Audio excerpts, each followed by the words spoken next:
This is WarCry. WarCry for Our Children, where the street meets the sanctuary and purpose meets power. Join me, Elder M, intercessor, street evangelist, prayer warrior, advocator for justice. We stand in the gap in the streets, in the courtyards, in the schoolyards, in the church, and on the block. This ain't just prayer. It's intercession. It's advocacy. We deal with real problems. Criminal justice, social justice, gun violence, social media, catfishing, human trafficking, mental illness, education disparities. We deal with it all here on WarCry. Our community has a voice. It's called WarCry. Each week, we link arms with community leaders, educators, pastors, parents calling out injustice. This is WarCry. This is not just a podcast. It's more than a moment. This is a movement. Join us. Let's give a voice to the problem and be the solution. I'm trying not to lose my head. It's like a jungle sometimes. It makes me wonder how I keep them going. WarCry. We're going to speak out for our children. Let freedom ring? No. There cannot be freedom until there's justice. WarCry. Join us Mondays, 11 a.m. I'm just about to lose my mind. This is WarCry. They're trying to turn time back. But let us get out and give a voice to the problem. This is WarCry. Join us, be with us, or be gone. Don't push us. This is WarCry. Trying not to lose my head. It's like a jungle sometimes. It makes me wonder how I keep from going under. We're not going under. This is WarCry. This is WarCry, and welcome. We're glad that you decided to join us to be part of our community as we press in to find solutions and strategies on how we can help our kids, our people, and move them to a place of freedom. You know, we've had a lot of things happen over this weekend. Even now, we're dealing with situations in Newark, New Jersey, where a 10-year-old and a 21-year-old lives were taken this weekend. 5 people were shot, but the 10-year-old and the 21-year-old died. We got to do something about this. We really got to do something. It's got to be a little bit more than talk. The funding's got to come to the grassroots. It's got to come here. We the people know what's going on in the streets. I got some great organizations that can come out and work in the street tirelessly. We need to provide information to our kids and who they are and what they were born to be. See, we need social justice prophets. I just came up with that. We need social justice prophets. We need Amos. We need Isaiah. We need Jeremiah. We need people who are not afraid to speak the truth. Now, what does the Bible say? The Bible says in Jeremiah 22:3, the Lord proclaims, do what is just and right, and rescue the oppressed. Well, we failed. And rescue them from who? From the power of the oppressor. We failed. Don't exploit or mistreat the refugee. We failed. Take care of the orphanage. We failed. Take care of the widow. We failed. Don't spill the blood of innocents in this place. Well, you know we're failing on that. Our kids are dying. 10, 13, 16, 11, even our kids are being shot, even in the strollers. The Bible tells us to defend the helpless. We failed. But guess what? We want to get better. And that's why WarCry is here, opening up the doors, talking about things that you would not normally hear. Today, we have a great program of Jabari Hall.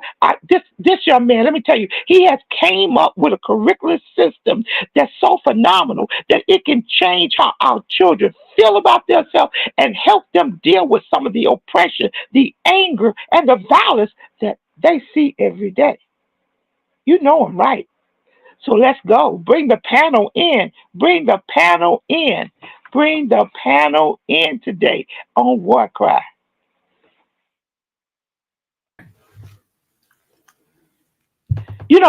I have to tell you this. I was so delighted Yeah. when I met you. I mean, I couldn't stop talking about you. I gotta say this because I just said you're the man. You're the man.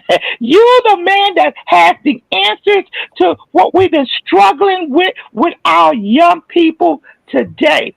And Mhm. before we even go into it, I just want to see your presentation on TED. Put it up for me, program director. Let's look at the presentation.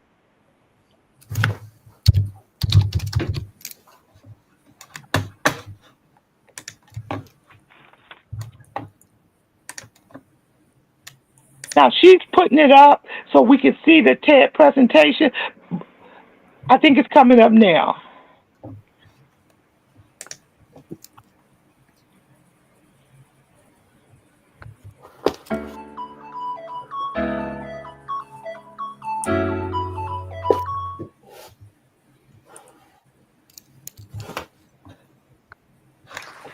Namaste. And good day, everyone. My name is Jabari Hall. Can we talk about social and emotional learning? I'd like to share with you.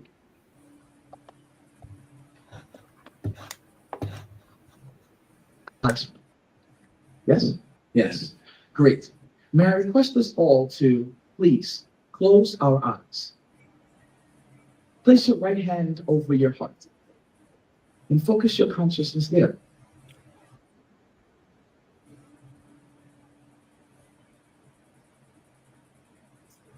Now imagine yourself back when you were a 10-year-old little human, naive and unaware of. Now please repeat this after me. I love me. I love. I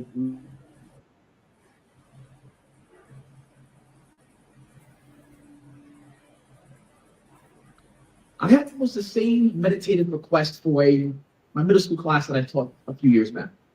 And on the first day of school, I asked my scholars to look at a picture of little humans for about 5 seconds. Then choose someone to be your friend or boyfriend or girlfriend or no one to you at all. The student quickly raised his hand with a puzzled look on his face. He said, Mr. Hall, I don't think I need this class. Which led me to think that either he was really nervous about picking imaginary friends on the first day of school, or that he was secretly a sensei. And clearly he thought this class was going to be a waste of his time.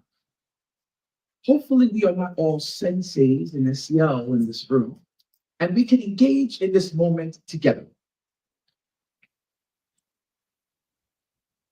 Why? Why is it that we can look at someone do the impossible when we ourselves cannot even see possible? Why is it that some humans can control their emotional responses during a crisis? Why is it that some of us can tap into our higher critical thinking, that prefrontal cortex, higher brain power function, while some of us ignore basic things? Why is it that two people can exist in relationship and one can say, I love myself, whilst the other cannot even utter the words, I love myself? I found myself repeatedly asking why as I mentored young girls in Cleveland, Ohio during the summer of 2009. Now, why did these 12 and 13 and 14-year-old girls develop low self-esteem and a reduced sense of self-worth? I decided, I'm going to provide some SEL workshops to help them build their emotional intelligence. And after weeks of it, I started to see signs of a positive attitude and self-management techniques being put into practice. At the end of the summer, reflected on this. I reflected on what we just experienced. And I could not for the life of me understand the why, neither the how. How did they reach a point in their life where on one end, exponential growth was imminent, yet on the other end, their emotional quotient had dwindled away? Why is it that I can be other little humans that can see self-worth and exhibit empathy towards others and love rather than hate, while meeting these little humans that could not get past I'm ugly or I'm stupid or that's not possible? It was in that moment of asking why that I saw the true value in developing the emotional quotient over their intelligent quotient. I decided to discover why SEL and devoted the next 13 years to developing life's ultimate ingredient to the human quotient, social and emotional learning. It was in that moment I decided to be an agent of change. I went from a place of wonder and lack of knowledge to now a space of awareness and advocacy. And if you'd allow me, I'd like to share with you the what, when, where, who, and how, and why SEL is vital to each and every one of us in this room, and vital to incorporating it into every tier of our society. Let's start with the what. What is SEL? SEL stands for Social and Emotional Learning. And I defined SEL as the measured process through which an individual or human being develops and effectively applies the chosen attitude, behavior, knowledge, and skills necessary to 1, think positive, 2, understand and regulate emotions, 3, declare and achieve goals, 4, empathize and respect others, 5, seek and engage in positive relationships, and 6, consistently make constructive and responsible decisions. Looking at our diagram here, we see that SEL is comprised of 5 parts. Those 5 parts include self-awareness, self-management, social awareness, relationship skills, and responsible decision-making. It also includes a scholar, mentors, and guardians alike. Now, most of you have to be thinking this. Wow, Jabari Hall, I mean, this guy must have started SEL. I mean, he's brilliant. And most of you would be correct in knowing that I did not start SEL. SEL's history dates back to the 1960s in the US. James Comer and the child study team of Yale School of Medicine in New Haven, Connecticut, they conducted the conceptual SEL. And once success was seen, the use of SEL began to expand. 2 decades later, pioneers like T. Shriver and Dr. Weisberg further developed the concept. And less than a decade later, the 1994 group CASEL was formed. And coupled CASEL with Daniel Goldman's 1995 book, Emotional Intelligence, Where It Can Be Better Than IQ, and SEL was propelled into mainstream education.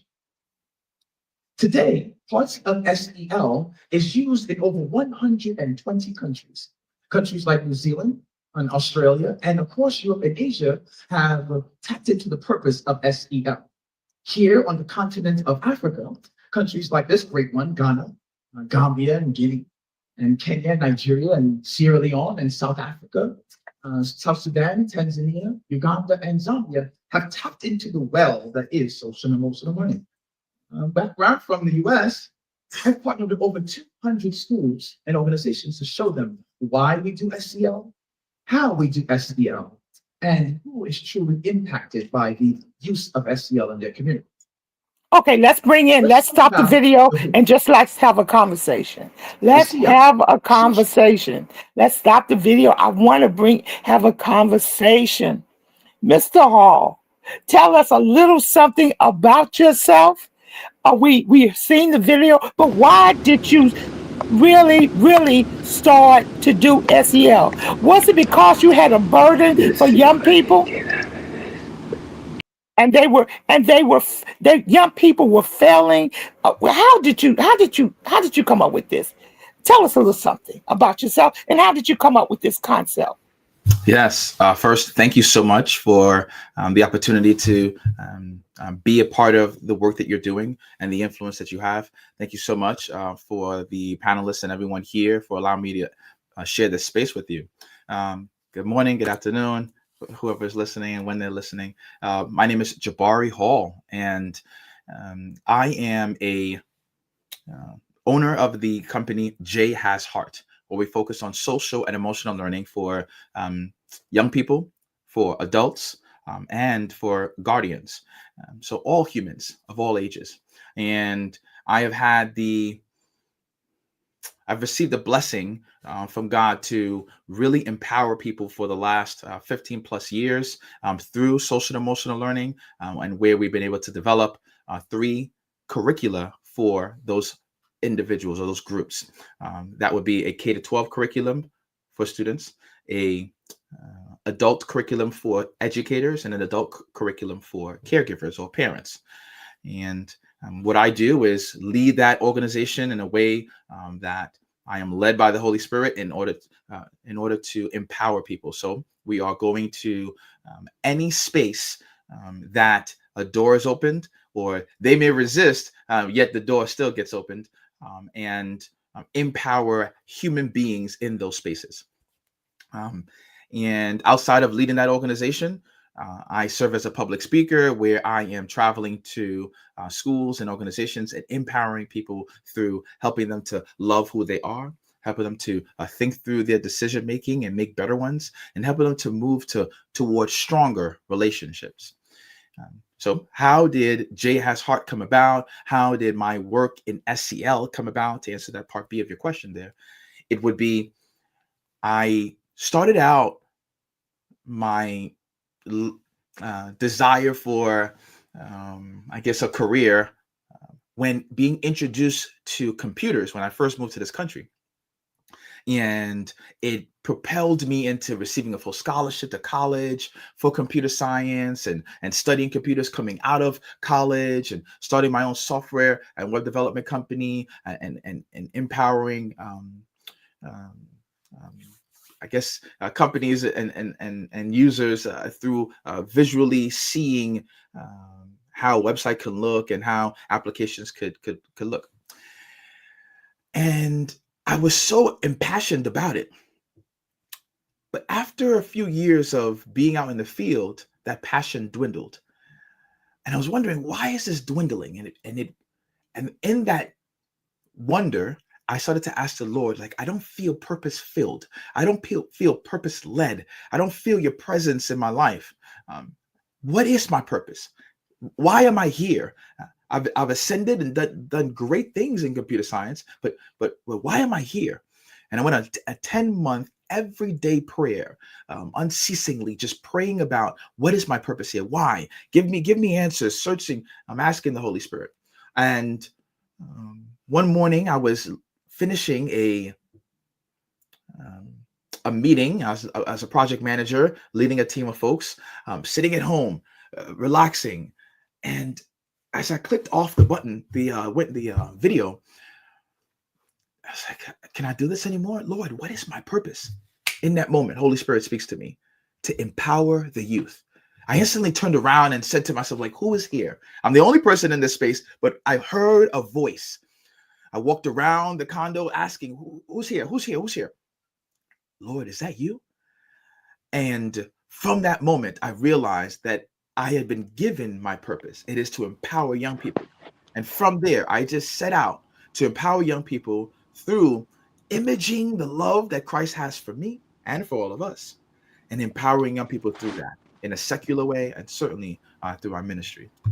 So that's how it came about. I can go into more detail with more pointed questions, but I wanted to stop there.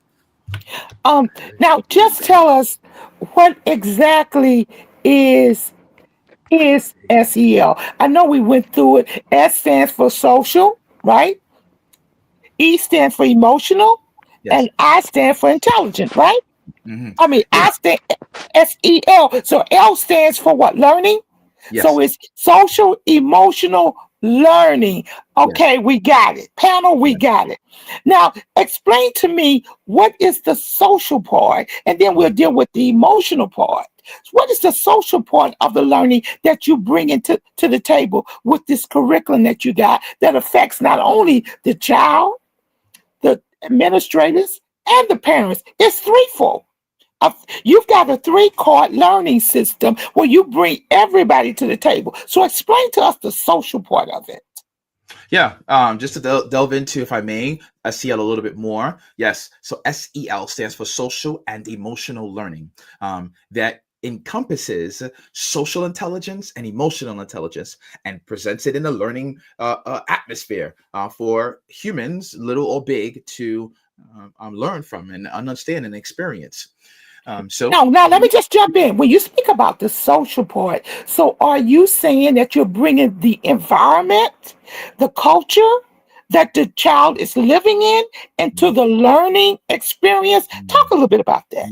Exactly, right. So now, overall with SEL, with social intelligence, it is bringing in this relationships, this interpersonal relationship, and how you interact there. Is it whether it is from an emotional standpoint, whether it is just interpersonal in a relational way, interpersonal in a understanding the cultures that you are experiencing in a particular environment, et cetera, et cetera. So mainly it is like responsible decision making and successful relationship or positive relationship. And that is a social component. Now, in a general sense, that's what SEL is. So there'll be leaders in the industry that are teaching or edifying young people on how to make responsible decisions and how to move towards positive relationship building. But with what we do at J.Has.Heart, it says a young man from Brooklyn, New York, is growing up different than a young woman from some city in Iowa, Des Moines. So how do we then help them understand how cultural dynamics fit into how you perceive a person, perceive how they think, perceive how they act? And then once you take that in, how do you then understand it so that when you interact with them, it comes out in a respectful way, whether it's a sympathetic or empathetic way, but in a way where you are discerning that this is a different environment, or this is a different person, or this is a different context. How do I then interact within this context? Hopefully that makes Wow, that's good. No, it makes a lot of sense. So for an example, I want to say this. I don't think our schools are doing that. Yeah. We're just bringing the student in with the same curriculum. If the curriculum is in somewhere else, Bensonhurst, we're bringing it into Brownville. But we're not even doing that well because our curriculums have a lot of different problems with them. But we're just going to use that as an example Right. instead of taking the culture that the individual is coming from and trying to bring that into the learning experience. Right. And then you're dealing with the emotional part of it because most certainly that's a part of the whole person that's sitting in that classroom. Absolutely. So how do we actually deal with the emotional part of it and then deal with the culture part of it and then bring these two things together to make a happy environment? Because you spoke about the teachers got to be trained. How long is the training for the teachers? Then the parents got to be trained. So let's just dive a little bit. How do we do this, Mr. Hall? Certainly. Well, I'll say this. The reason why we are taking a three-tier approach, or these three tribes of a village, a mantra, is understanding that to develop the entire child, the whole human, all of their interactions and environments have to be tapped into a little bit. So in the educator, from the educator, they're spending 8-10 hours a day at school. All these educators in schools, if they're interacting with a teacher, with a principal, with a custodial member, someone else volunteering in the school, or part of the food staff, et cetera, they interact with all these different educators. We have to be able to empower them or change their perspective or lens in which they see a young person and interact with a young person. Then with parents as well, we have to recognize first that us as parents were raised a different way than young people are being raised right now. How do we then take that, hold it, but then challenge ourselves to say, how is my young person growing up now?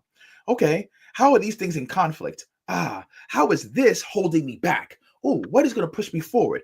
So helping them recognize and think and acknowledge and discern, how do I then tap into all that my child can be in our home environment?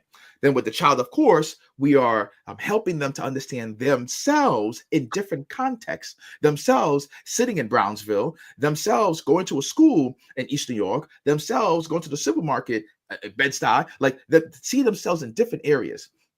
And so we had to be able to speak to all those different spaces and areas of a young person.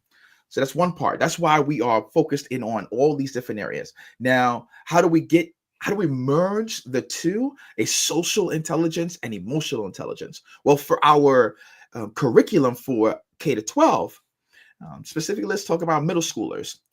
Middle schoolers are growing exponentially in their understanding of the world, understanding of themselves, physiologically, all these different ways. And then receiving all this different type of information of how to grow up. What's a young man like? What's a young woman like? How do we do things in the Black community? How do we do things in the Hispanic community, et cetera, et cetera. And they're trying to understand all of these things. What we do is in the classroom, we say a simple decision like making a friend on the first day of school. How do you go through that? Well, a young person may think, person A may say to themselves, well, they are nice to me, so I'm nice to them, and we become friends. Person B might say, well, my parents say don't hang out with that type of person because of XYZ. They're not communicating that, but because of their brought up C, or because of their culture, or because of the way they just interact at home, they are then showing that in a way that they might not articulate it, but they're showing it. So we help them recognize in this space, person A, you might be thinking it's innocent. Person B might have all these complexities. How do we recognize these differences in our school, in our classroom, and then say to ourselves, how do I account for these things? Okay, I'm nice to you, but you may not be nice to me just because I'm nice to you. So I then have to ask the question, because I become more socially intelligent. I now have to ask the question, hey, look, you might see me being nice to you, but still not like me. Like, is there a challenge? Is there an issue why you may not like me? Because I am trying to be nice to you. And then once you ask that question, that person can then respond to it. Or maybe that person is the first time they heard it, and they're like, how do I respond to that? So we then also empower them to respond a particular way. Like, hey, I never heard that question before. Can I get back to you on that? Right.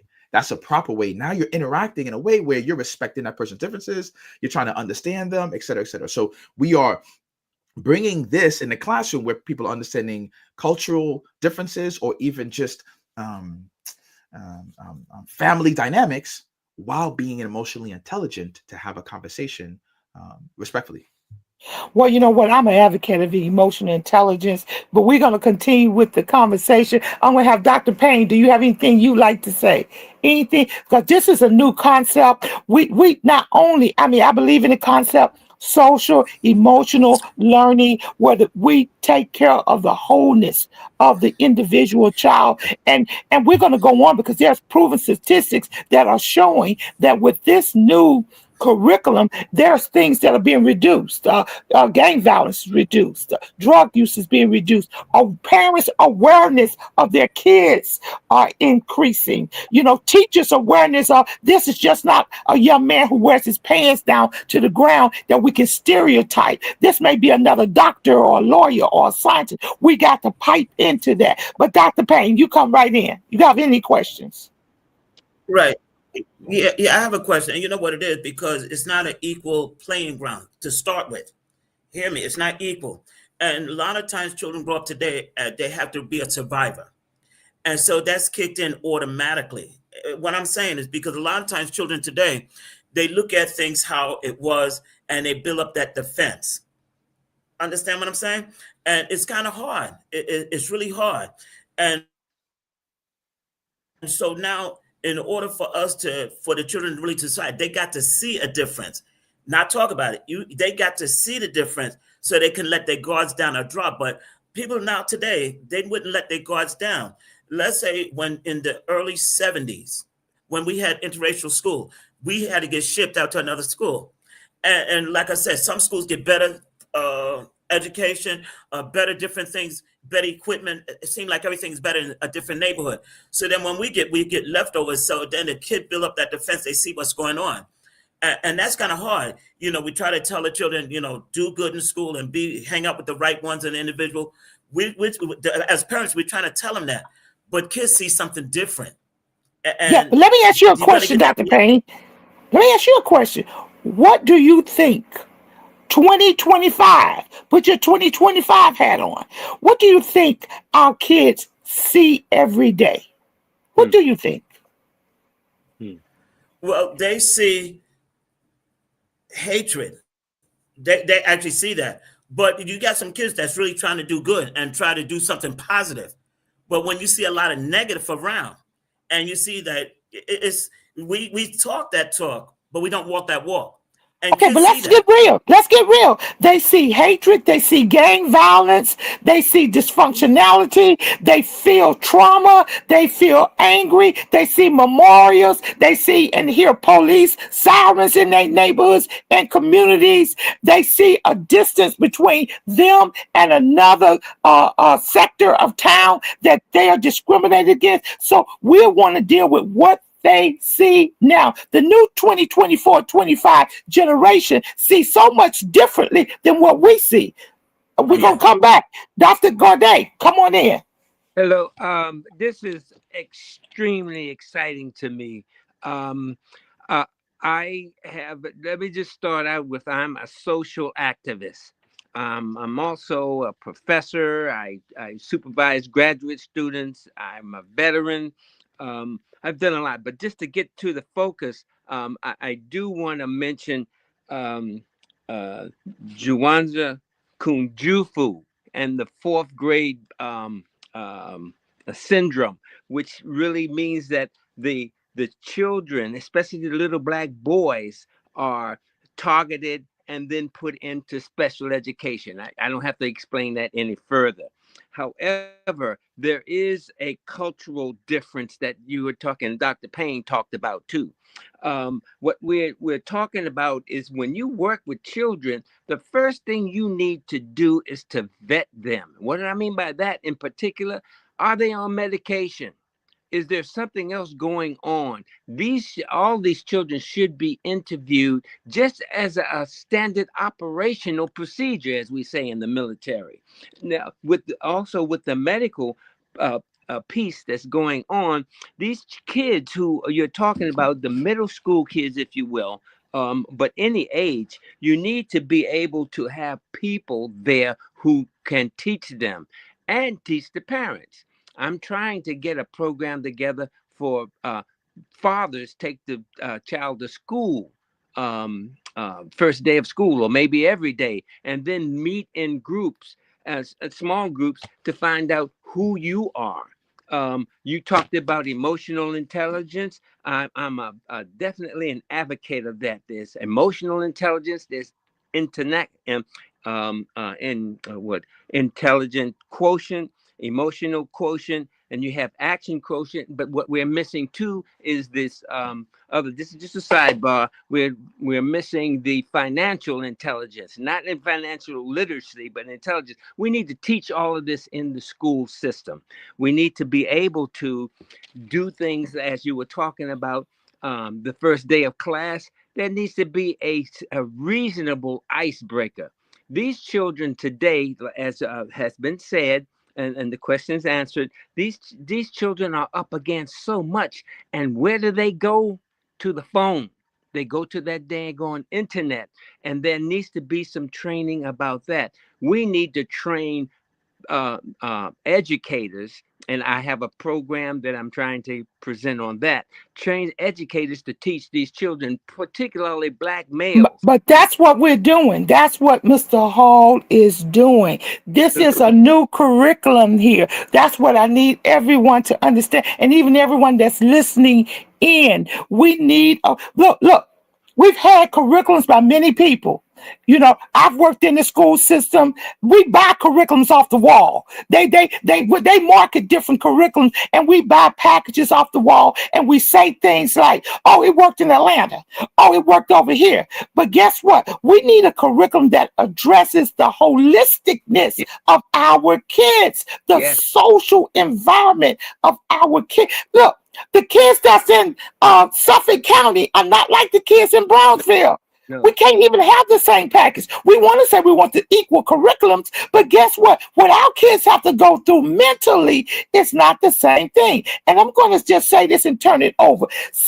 Even on our tests, something as simple as this. You can have a cup and a saucer.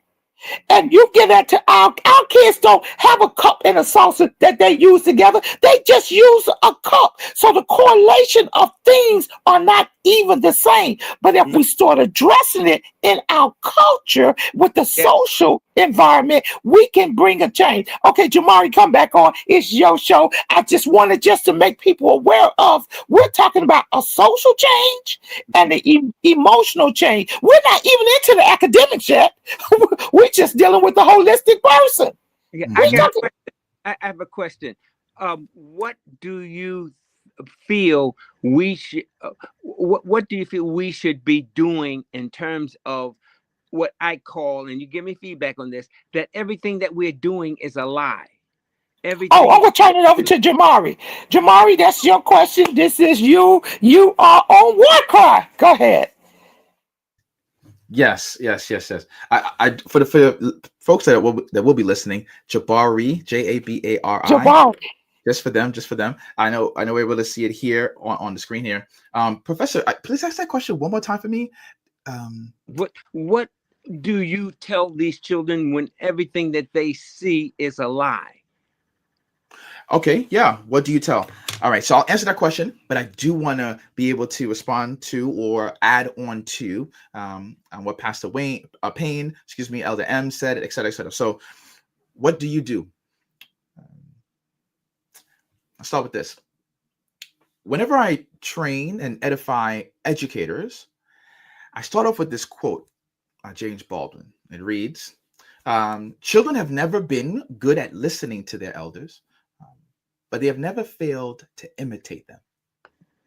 And I let that sit there for leaders prior to us going into the workshop, prior to us having a professional development session.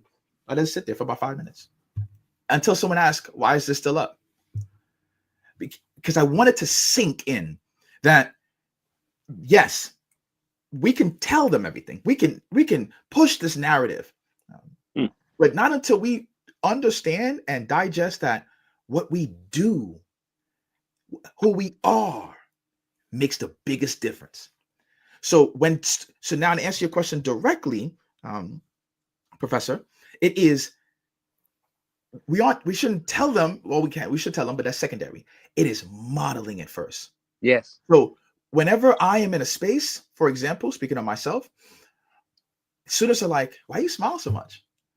Man, who are you? Where you from? You from Brooklyn? Yeah, I'm from Brooklyn. Are you smiling? You Mr. Smiley. That's what they call me. Because I want them to see what is emanating from internally. What's emanating outside from my internal disposition. It is a posture of positivity. It is a posture of we're gonna make this work. It is a posture of like I see challenges, but I choose not to see challenges. If you see me, so then once I model the behavior, once I model my posture, and they start getting inquisitive, I'm gonna be like, oh, well, this is why I do this, and then they start questioning. Well, don't you see what's happening in the news? Don't you see what's happening to my brother, my sister? I see it, but I choose to put these glasses on, or I choose to put different glasses on because I want to be able to contort or focus my lens in a way that isn't just tuned into the lies, but be aware of the lies, but manifest my truth. So I help young people say, yeah, I can recognize that, but how do I manifest my truth? How do I focus on the future that I want for myself, regardless of the experiences that I'm experiencing right now? So what do I tell them? It is modeling it, and then letting them know, here's how I'm gonna shift your lens, because here's how I shifted my lens. right? So hopefully that answers that question directly there. I do want to get to what you also said. Awesome. Social advocate, love it. With empowering young people, the program that that's for adults, with empowering young people, yes, I'm with you on the vetting. Yes, I'm with you on your way of looking at it and helping students. I would add on to that when you do see young people, don't see problems. Don't see what we see in the environment. See them as an individual human that is growing. Another way of looking at it is see them as a plant and you're a tree. You are a tree that has blossomed, that has fruit, that has fruit. Ooh. Anyway, that is blossomed, that is showing fruit. And they are a seedling, they are a short plant. And how do they grow? They need to be watered. So when I look at them, I'm like, how do I water you today? Or maybe you walked in and you have a demeanor that says, I'm sad every moment. Okay, how do I empower you? Man, let me help show you the small things and the small wins you just accomplished in getting to school today. Or maybe there's a challenge that they are taking medication. I'm just like, you ever ask yourself, why are you taking that? What have you done to actually manage your emotions instead of using that?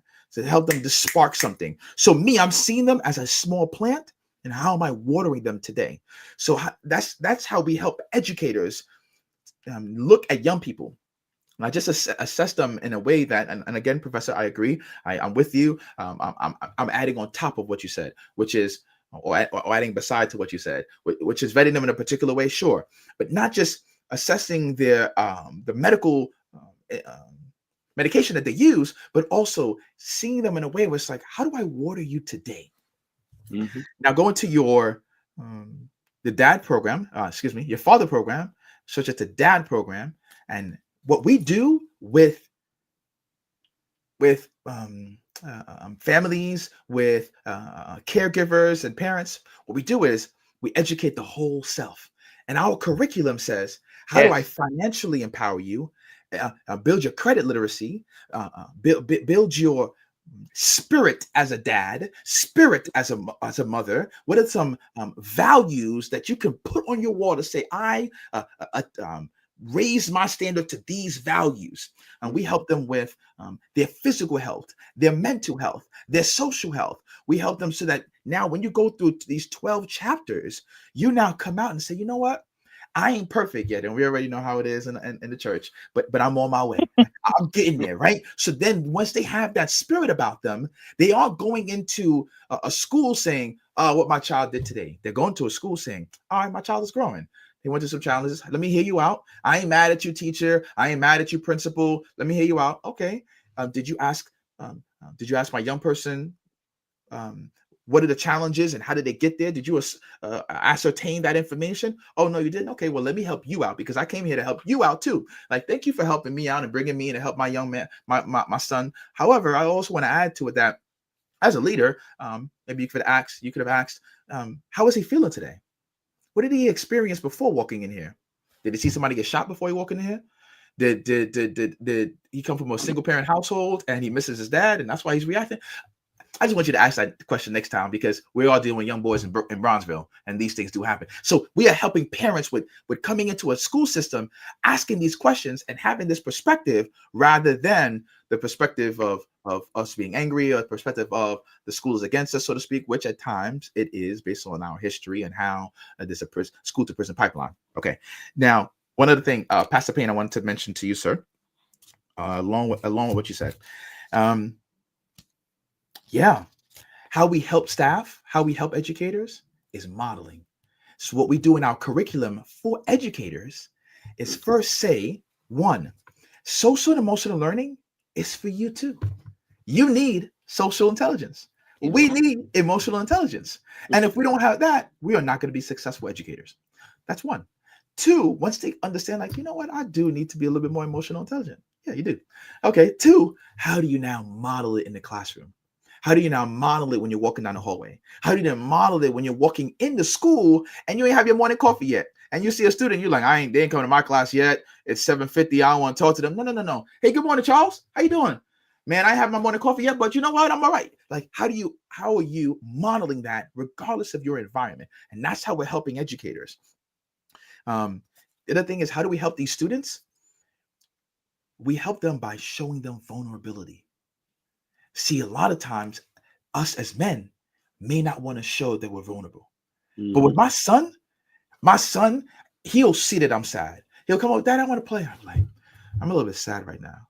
You sad? Why are you sad? Yeah, I just had a rough time at work today. I'm a little bit sad. Can you give me a few minutes? I want him to see that, so that when he sees that, he knows that men isn't always about, all right, let's go. No, we're motivated, yes. But, man, I go through stuff. And you're going to go through stuff. And let's talk about it when you go through stuff. I'm modeling it. I want you to see that vulnerability, son. And we need to show our young men in Brownsville, in East New York, where I grew up, like, what's going on? Are you going through stuff? Yeah, I'm going through stuff too, man. Yeah, I go through this, and but not in a way where I'm perfect. Nah, man, I'm flawed. I make mistakes, and show them vulnerability as men. One last thing I'll mention is, you mentioned about action quotient and things like that. See, under our curriculum, what we help people and humans recognize is SEL develops, SEL is the most important ingredient to develop the human quotient, and that's what that TED Talk was about, as well as me dedicating it to that young lady that gave me that pendant. But it is developing the human quotient. That is our social quotient, our emotional quotient, not just action, but also adaptability quotient, our IQ, all these different quotients. SEL develops that because we put it in a way where we say emotional intelligence is one of the most important things, if not the most important things we need to interact with ourselves intrapersonally and with others interpersonally. And when we are now more emotionally intelligent, aware of our emotions, how to act based on how we feel and think, then we can say, you know what, even though I'm sad today, I got to get my homework done. Even though I may not want to talk to this person, man, they're my teacher and I got to respect them. Even though I'm going through struggles, man, I got to show resilience about myself and rise up.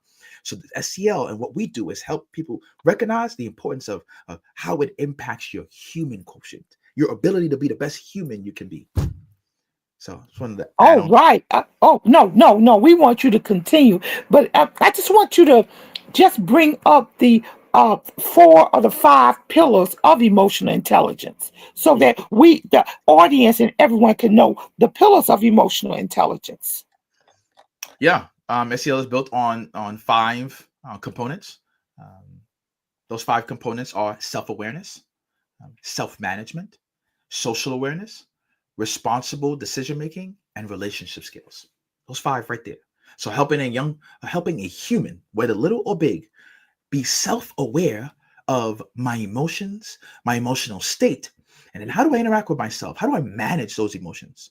Secondly, self-management. What type of techniques do I adopt personally? And this is why someone in Nassau County might be able to go for a walk down the street to deal with their anger, but somebody in Brownsville might not, because they might not be able to cross the block. So how do you now as an individual create self-management techniques to help you manage your anger inside of your 17th floor, 1-bedroom apartment?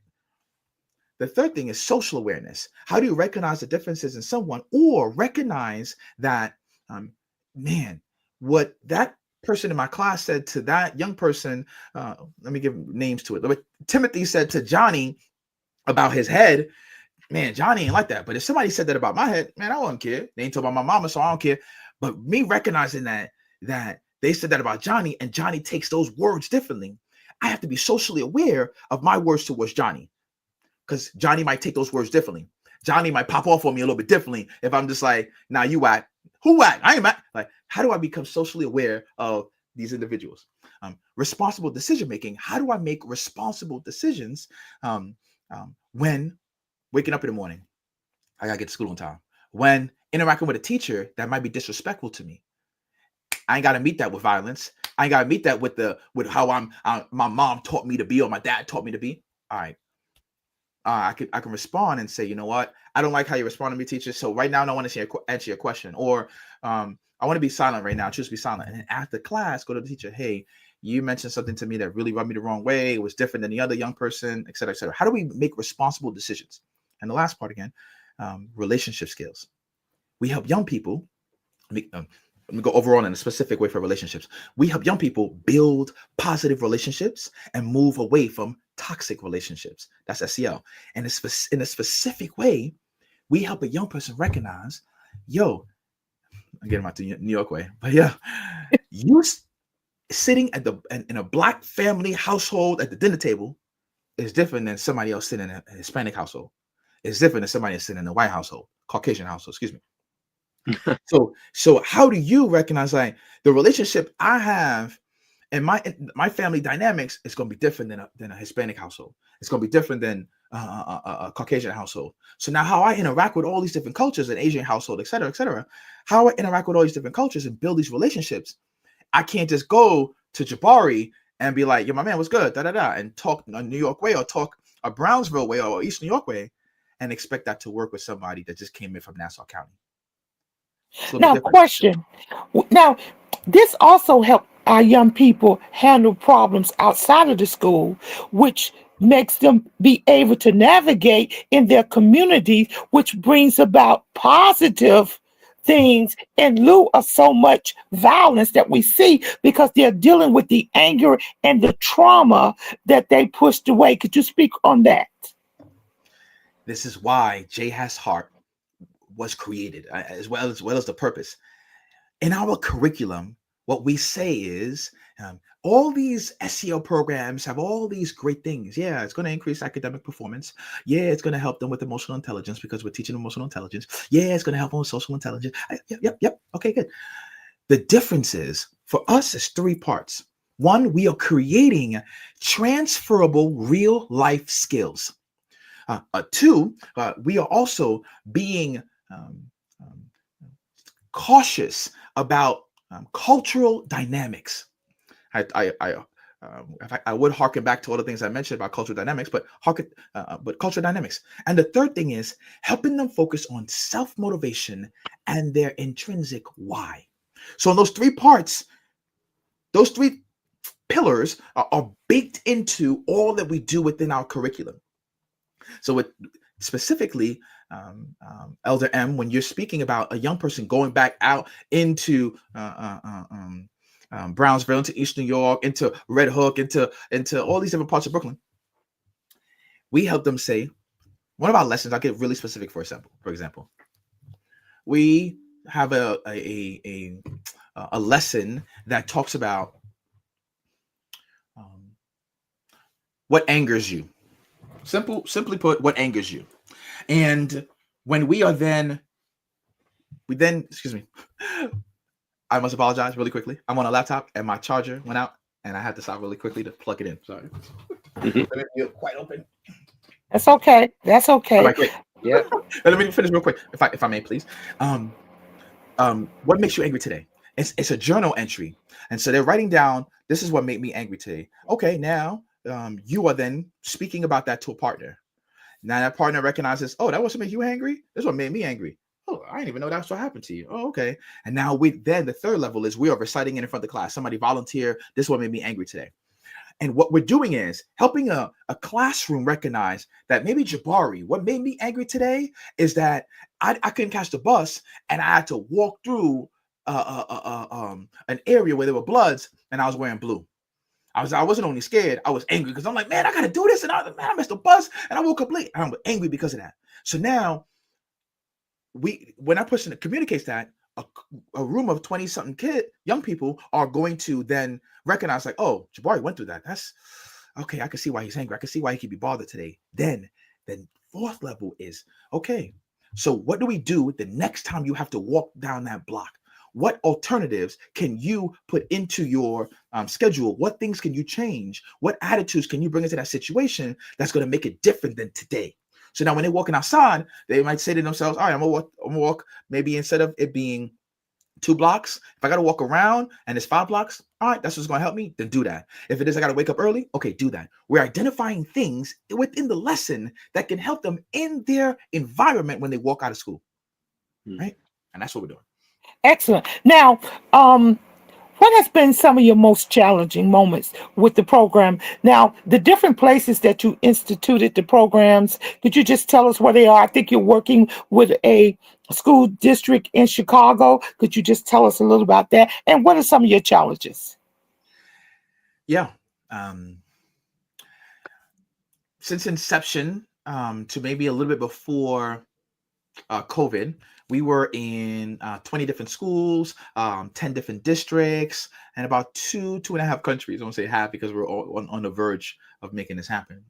And now since COVID, some schools that we've worked with has reduced, mainly because of budgeting, and especially this year. So now we're in about 8 different schools, across 6 different districts, in 4 countries. And our work is so personable that we're able to go to the country where I'm from, Trinidad, and teach young people there, or edify them there, or educate them there on SEL. Go to Antigua, another country in the Caribbean. Go to Ghana, right? Another country on the continent of Africa.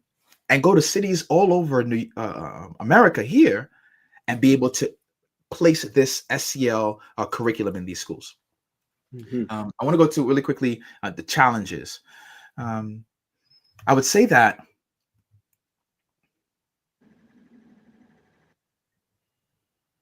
one of the biggest challenges I faced and my staff faced, we were in Chicago, and I go into too much detail with the specific school, et cetera, but it was a transitional school for young people, and we were there teaching SEL. Now, the school, the leaders in there are not teaching SEL, quite frankly. So here it is. The director there said, "Hey, I want to bring this into the school. My young men need this." Okay, so bringing in this program, we're talking to young men in a transitional school about making better decisions. And this speaks to either the professor or pastor that was speaking to how do we address the lies that they see. So we're going in and we're speaking to these young men, and we're like, okay, you can turn this around, or your future can be this way. This could happen if you make this small decision. And they aren't able to see how this small decision about me coming to school or me coming here on time can affect how I maintain a job, or how I can get my record expunged. They aren't linking the two. So we're having a challenge with helping them to see how small decisions can impact you in a grand way, or how small decisions build a discipline that will help you in the next context or the next stage of your life. And we had young men that we would share, okay, here are the steps to take. And they literally would laugh. I ain't doing that, Mr. Hall. What you talking about? Oh, I tried that. That ain't work out. I'm not doing it again, Mr. Hall. Man, what am I here for? And completely blocking their minds on the possibility of things working out. It was difficult because, yes, we do experience young people that have the disposition to block things off just because of their reality. But this was another level, because we had young men who had ankle bracelets on them. We had young men who just may have came out of jail 2 days before, and one of their stipulations is you have to go to school. You have to be at school. We're going to check in on you. So they're like, I got a different world right now. I'm not even thinking about coming to here on time. I'm trying to fight a case. Like so it was so difficult to peel the layers of trauma, peel the perception that they have based on their lived experiences. And it was just a harder challenge. However, we were able to tap into some of the young men there. And that's one of the things that we look at as a win. I mean, I'm not going to get all of you. If I got one, you know how that is. One sheep. But if I get 2, 3, 4 of you, great. Now we have a pool of influence in this ecosystem, so much so that when somebody's now having a detrimental value that they're bringing in, or detrimental perspective, we have 2 or 3 people that are like-minded and understand SEL to say, nah, bro, like, it ain't even got to be like that. Like, yeah, well, that's how you got into trouble. But if you change this, this is how you could not get into trouble. Like, we can leave a influence in that ecosystem. And that's where our win was, despite the difficult challenge. Excellent. Now, before I let the questions come back again, did you have any problems with the unions?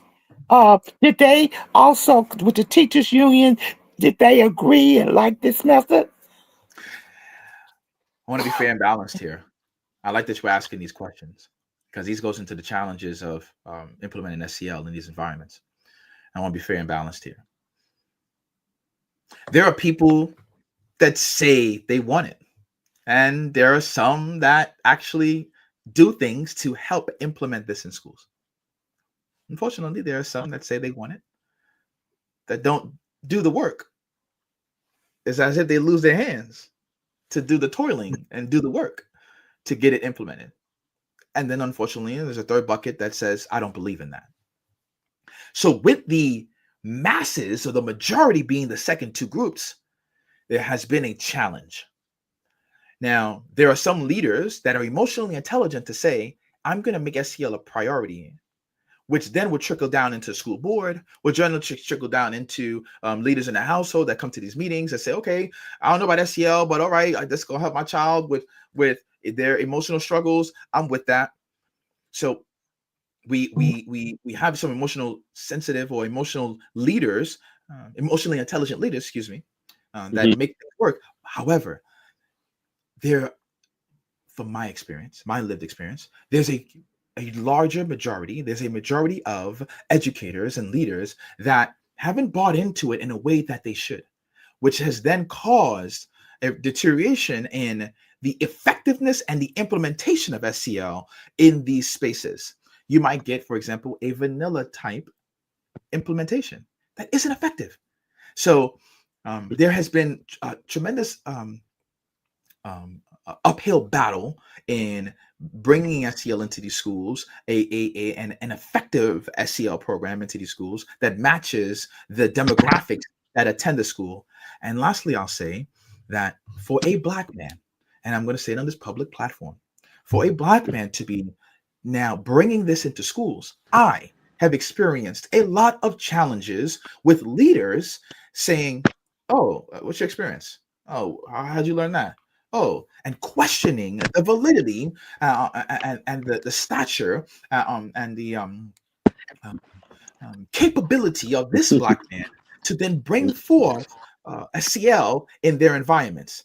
And I've also experienced challenges where leaders of the same ilk and background then challenging that, rather than seeing that here it is a Black man coming from East New York, Brooklyn, that has dealt with his own trauma, not just Americanized trauma, but Caribbean and transporting over here, Caribbean American trauma, is now saying, I have been able to understand that trauma, compartmentalize it in a way that I can learn about it, recognize it, and do things better because of it.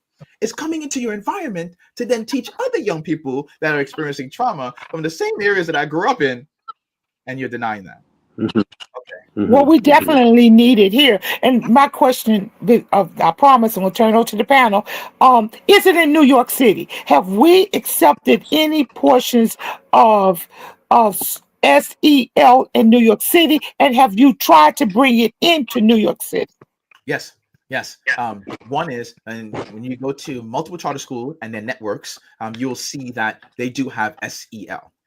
In the public schools, there hasn't been an initiative that I've seen, and please forgive me, anyone that sees it that says, "Oh, I've put this as an initiative and it's a part of my administration." I apologize. I haven't seen that as a push. Certainly these last few years here to help young people. So now, when we are, as J.Has.Heart, marketing it to a charter school network, they are then saying, "We got SEL." Not how effective the SEL is, not how it's helping my young Black and brown young men and women that are in the school, and not say, no, we just checked off the box and we have SEL.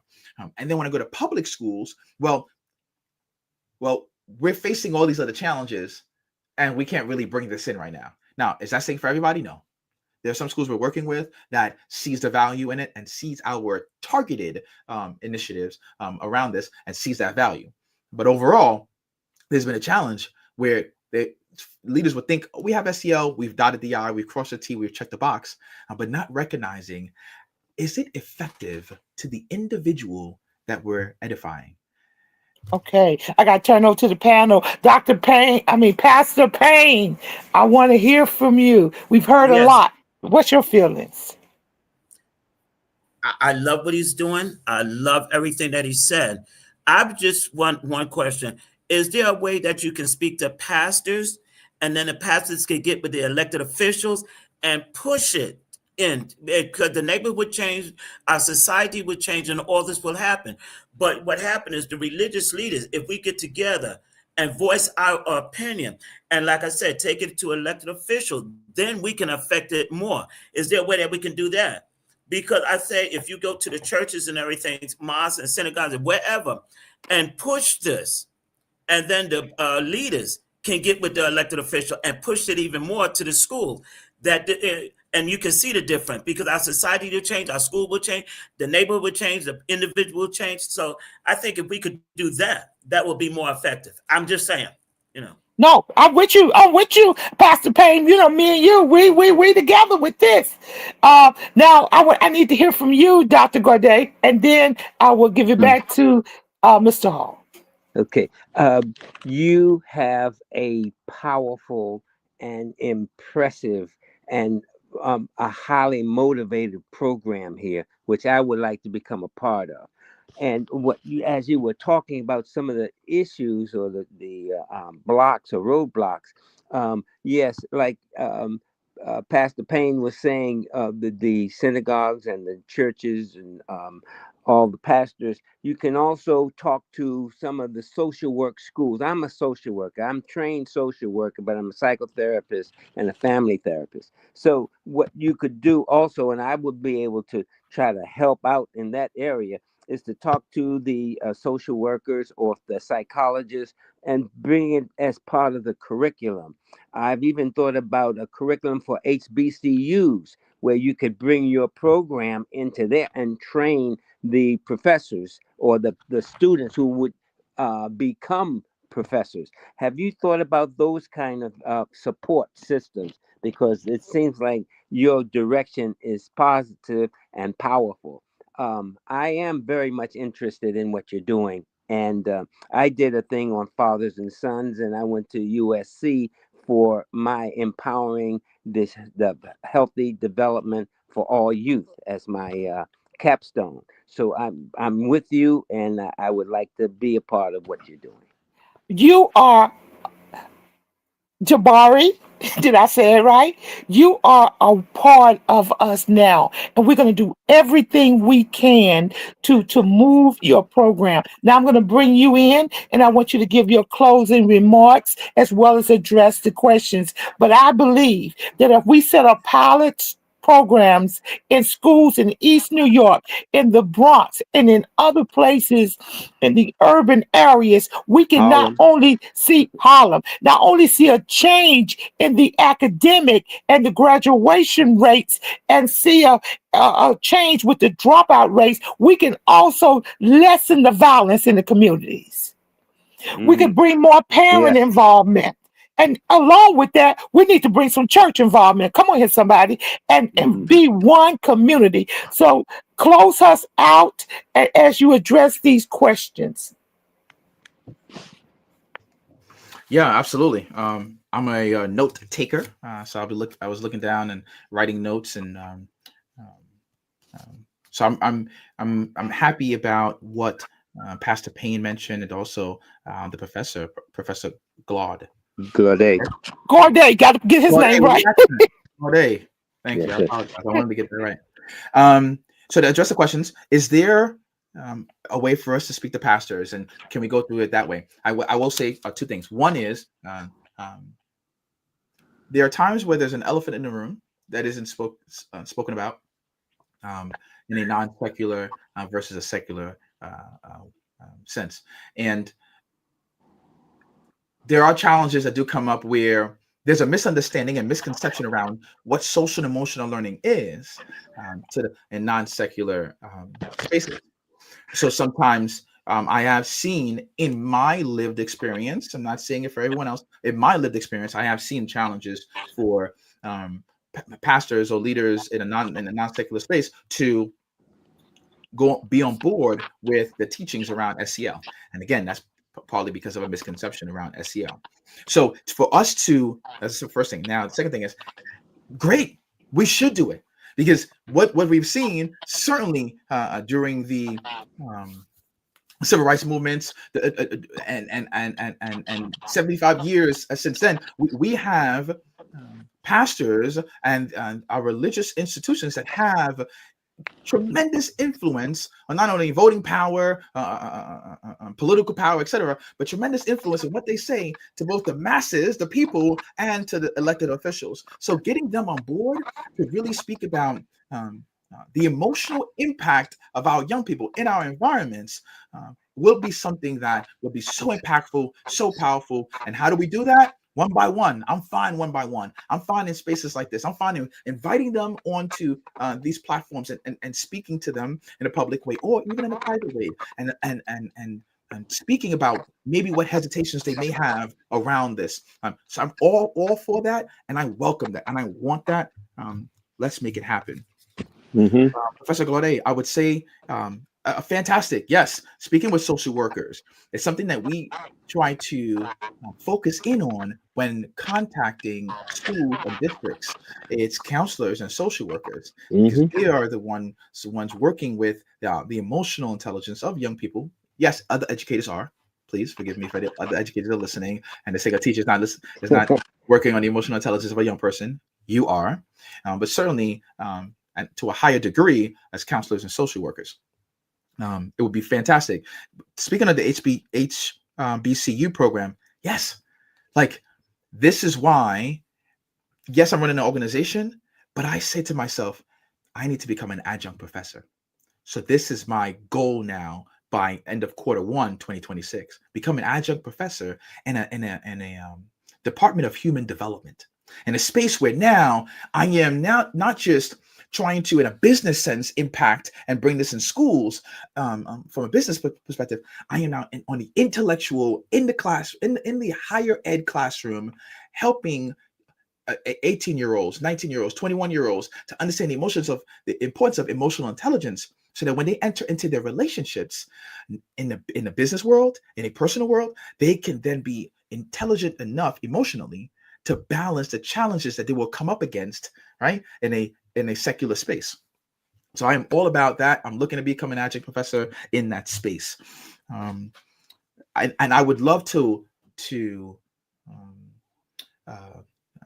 be in the boat with you on that journey and help you in any way I can, sir. I'll be the wind to your sail. I'll be rowing the boat. I'll be helping out in any way. So please let us talk about that, discuss that further, and however much I can help impact the work that you do and initiatives that you have, I am here for it. Going into the closing part, I want to say thank you. Thank you for the opportunity to speak with all of you today. Thank you for the opportunity to share the work that I'm doing, the work that folks that work with me, that we are passionate about. Thank you. Thank you to everyone who is listening and who will listen to this. I truly hope you receive something today, because I myself have received something. I received some rejuvenation for today. Yeah. And if I feel rejuvenated today, ooh, watch out the rest of the day. So I thank you. I received some things today, and hopefully the ones that are listening have received something as well. And we thank you for being a man of God and staying within integrity. We bless you for doing the work that's at the heart of God's, and that's helping our inheritance. So this is WarCry. We're so glad you joined us. We say, welcome, community, spread it, because we want to move in SEL into New York, the real one. The real SEL into New York. I love you guys. Join us again next week. I'm telling you, next week is going to be another exciting ground root discussion. Thank you. This is WarCry. Thank you. Thank you. Thank you.